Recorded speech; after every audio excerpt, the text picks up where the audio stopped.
Mission 24/7 देख रहे हैं आप और मैं हूं आपके साथ सिमरनजीत सिंह। अब किसान अपनी फसलों के दाम खुद तय करेंगे। उसके लिए बीएसई बीम किसानों को ऑनलाइन ट्रेडिंग के लिए प्लेटफॉर्म उपलब्ध करा रहा है। यहां पर किसान अपनी फसलों की गुणवत्ता और उसके दाम को साझा करेंगे, जिसके बाद किसानों को उनकी फसलों के खरीदार उसी प्लेटफॉर्म पर मिल जाएंगे, जिसके बाद किसान अपने घर बैठे ही अपनी फसल को बेच सकेंगे। ये बड़ी खबर इस बुलेटिन में रहेगी, लेकिन सबसे पहले दिखाएंगे आपको 5 बड़ी खबरें, फिर दिखाएंगे सभी छोटी बड़ी वो खबरें जिनसे आपका सीधा सरोकार है। तो आइए शुरुआत करते हैं बड़ी खबरों से। उत्तर प्रदेश के वित्त मंत्री सुरेश कुमार खन्ना आज शाहजहांपुर पहुंचे। लोधीपुर स्थित बैंक ऑफ बड़ौदा के रीजनल ऑफिस के नए भवन का किया शुभारंभ। बोले, उत्तर प्रदेश बनेगा देश में सबसे बड़ा औद्योगिक हब। धार्मिक ग्रंथ जलाए जाने के बाद हुई आगजनी के मामले में पुलिस ने की बड़ी कार्रवाई। पुलिस ने 18 नामजद सहित 300 लोगों के खिलाफ मामला किया दर्ज। आरोपियों की जल्द होगी गिरफ्तारी। पुलिस की कार्रवाई के बाद से मचा हड़कंप।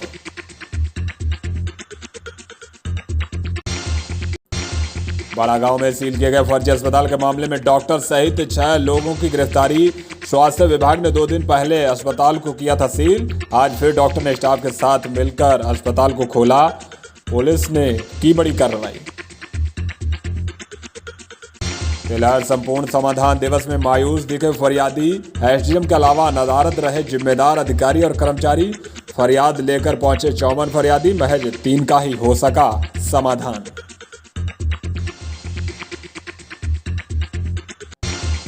और अब किसान खुद करेंगे अपनी उपज का दाम तय। बीएसई बीम किसानों को मुहैया करा रहा ऑनलाइन प्लेटफॉर्म। ऑनलाइन प्लेटफॉर्म पर खरीदार और विक्रेता दोनों होंगे मौजूद। जानकारों का मानना, ऑनलाइन प्लेटफॉर्म से किसानों को बड़ा लाभ होगा।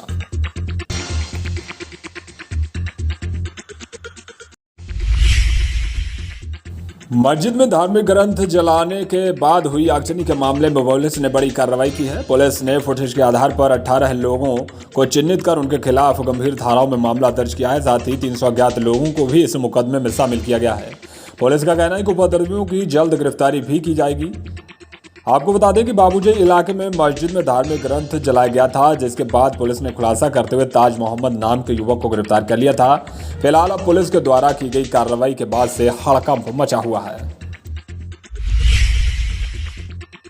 जिलाधिकारी उमेश प्रताप सिंह और एसपी एस आनंद जलालाबाद पहुंचे। यहां संपूर्ण समाधान दिवस में फरियादियों की समस्याओं को सुना।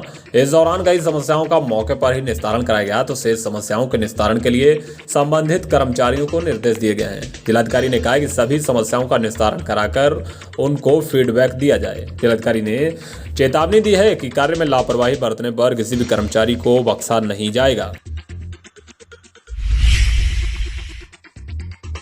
सिंधौली में आशाओं के चल रहे धरना प्रदर्शन के दौरान आज एक आशा वर्कर की अचानक तबीयत बिगड़ गई। दरअसल यहां आशा वर्कर पिछले 8 दिनों से अपनी मांगों को लेकर धरना प्रदर्शन कर रही हैं। आज दोपहर करीब 1 बजे बिमला नाम की आशा की अचानक तबीयत बिगड़ी, जिसके बाद आशा को तुरंत उपचार दिया गया। दरअसल आशाओं का कहना है कि उनका पिछले कई महीनों का मानदेय भुगतान नहीं हो पा रहा है, जिसके कारण वो आर्थिक तंगी से गुजर रही हैं। आशाओं का कहना है कि जब तक उनकी मांगे पूरी नहीं होती, उनका धरना प्रदर्शन जारी रहेगा। पुआया के बड़ा गांव में स्वास्थ्य विभाग द्वारा सील किए गए अस्पताल के मामले में डॉक्टर सहित 6 लोगों की गिरफ्तारी हुई है। दरअसल 2 दिन पहले स्वास्थ्य विभाग के द्वारा अस्पताल को सील किया गया था। वहीं आज डॉक्टर ने अपने स्टाफ के साथ पहुंचकर अस्पताल में लगी हुई सील को तोड़कर ताला खोल दिया। मामला स्वास्थ्य विभाग के संज्ञान में आने के बाद पुलिस को शिकायत दी गई, जिसके बाद इस मामले में डॉक्टर सहित 6 लोगों को गिरफ्तार किया गया है। जिलाधिकारी उमेश प्रताप सिंह ने जलालाबाद इलाके से होकर गुजरने वाले गंगा एक्सप्रेस वे के चल रहे कार्य का निरीक्षण किया।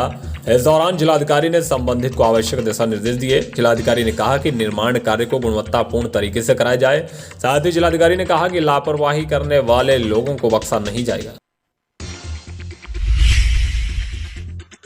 राष्ट्रीय गौ रक्षक संघ के राष्ट्रीय महामंत्री यशवंत कुमार मैथिल ने निराश्रित गौवंशों की स्थिति में सुधार करने के लिए मुख्यमंत्री से मुलाकात करने की बात कही है।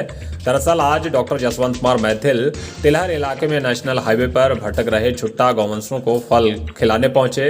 इस दौरान उन्होंने मीडिया से बात करते हुए गौवंशों के हालातों पर चिंता जताई है। तो वहीं डॉक्टर जसवंत कुमार मैथिल ने कहा है कि मुख्यमंत्री योगी आदित्यनाथ से मिलकर गौवंशों की स्थिति में सुधार लाने के लिए मांग की जाएगी। तिलहर में आयोजित हुए संपूर्ण समाधान दिवस में फरियादी निराश होकर लौट गए। दरअसल यहां तिलहर एसडीएम राशि कृष्णा की अध्यक्षता में संपूर्ण समाधान दिवस का आयोजन हुआ था। यहां अधिकांश विभागीय अधिकारी और कर्मचारी नदारद रहे, जिसके चलते अधिकारियों के लिए डाली गई कुर्सियां भी खाली पड़ी रहीं। हालांकि इस दौरान 54 फरियादी अपनी शिकायतों को लेकर पहुंचे, जिनमें से महज 3 समस्याओं का ही निस्तारण हो सका और शेष फरियादी निराश होकर घर लौट गए। पूर्व विधायक पुत्तू सिंह की पत्नी रामश्री यादव का आज निधन हो गया। रामश्री यादव का 68 वर्ष की उम्र में हृदय गति रुकने से निधन हुआ है। आपको बता दें कि आज सुबह अचानक उनकी तबीयत बिगड़ी, जिसके बाद उन्हें निजी अस्पताल ले जाया जा रहा था। अस्पताल पहुंचने से पहले ही उनकी मौत हो गई। रामश्री की मौत के बाद राज्यसभा सांसद मिथिलेश कुमार, कुआं विधायक चेतराम और पूर्व विधायक रोशनलाल वर्मा सहित सपा के निवर्तमान जिलाध्यक्ष तनवीर खान भी अंतिम संस्कार में शामिल हुए। आपको बता दें कि रामश्री यादव सिंधौली से ब्लॉक प्रमुख भी रह चुकी थी। जलालाबाद में आज जिलाधिकारी और एसपी एस आनंद ने दिव्यांगों को ट्राईसाइकिल का वितरण किया। यहां दिव्यांग कल्याण विभाग द्वारा कार्यक्रम का आयोजन किया गया था। यहां पहुंचे जिलाधिकारी उमेश प्रताप सिंह और एसपी एस आनंद ने दिव्यांगों को ट्राईसाइकिल वितरित की। इस दौरान दिव्यांगों ने अधिकारियों को धन्यवाद बोला है। जिले के किसान उत्पादक संघ की आज एक कार्यशाला संपन्न हुई। कार्यशाला का आयोजन उप कृषि निदेशक कार्यालय पर हुआ था। यहां एनएफएसआई एनजीओ के द्वारा कराई गई कार्यशाला में कृषि उत्पादक संघों के डायरेक्टर शामिल हुए। कार्यशाला में बताया गया कि अब किसान अपनी उपज का दाम खुद निर्धारित करेंगे, जिसके लिए बीएसई बीम ऑनलाइन प्लेटफॉर्म उपलब्ध करा रही है। इस ऑनलाइन प्लेटफॉर्म पर किसान अपनी उपज की गुणवत्ता और मात्रा को साझा करेंगे, साथ साथ ही अपनी उपज का दाम भी बताएंगे, जिसके आधार पर किसान अपनी उपज को अच्छे दामों में बेच सकेंगे। तिलहर विकासखंड इलाके के रुद्रपुर गांव के करीब 1.5 दर्जन ग्रामीणों ने संपूर्ण समाधान दिवस में ग्राम सचिव पर गंभीर आरोप लगाए हैं। ग्रामीणों का आरोप है कि ग्राम सचिव ने मनमाने तरीके से काम करते हुए शौचालय की सूची से उनका नाम हटा दिया है, जिसके चलते उनको शौचालय नहीं मिल पा रहा। ग्रामीणों की शिकायत पर उप जिला अधिकारी ने एडीओ पंचायत राजीव शर्मा को मौके पर बुलाकर नाराजगी व्यक्त करते हुए कार्रवाई के निर्देश दिए हैं। जिला शिक्षा एवं प्रशिक्षण संस्थान ददरौल द्वारा शिक्षा पर कराए गए सर्वे में सर्वेयर को आज प्रमाण पत्र दिया गया। आपको बता दें कि इस सर्वे में 3 वर्ष से 16 वर्ष तक के बच्चों का सर्वे किया गया था, जिसके अंतर्गत राज्य स्तर पर संस्था के द्वारा उत्तर प्रदेश के समस्त जिलों में 30-30 गांव का चयन किया गया था। प्रत्येक गांव से 20 परिवारों में 3 से 16 वर्ष तक की आयु वर्ग के बच्चों का शैक्षिक मूल्यांकन किया गया। इस सर्वे के अंतर्गत भाषा और गणित की बुनियादी शिक्षा पर शिक्षाविदों द्वारा विकसित किए गए प्रश्नों के द्वारा बच्चों का स्तर जाना गया। कैबिनेट मंत्री सुरेश कुमार खन्ना आज शाहजहांपुर पहुंचे। यहां उन्होंने बैंक ऑफ बड़ौदा के रीजनल ऑफिस के नए भवन का उद्घाटन किया। इस दौरान उन्होंने उत्तर प्रदेश में उद्योगों के इन्वेस्टमेंट को लेकर बड़ा बयान दिया।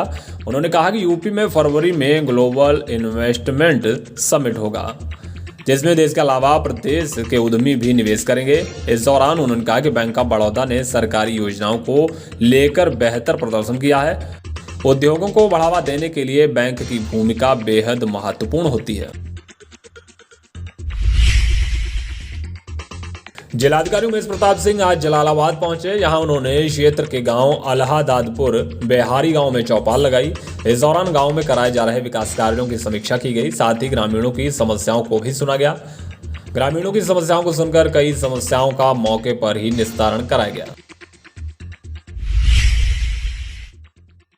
निगोही में चल रही रामलीला के दौरान खाटू श्याम का जन्मदिन धूमधाम के साथ मनाया गया। इस कार्यक्रम में बड़ी संख्या में श्रद्धालु शामिल हुए।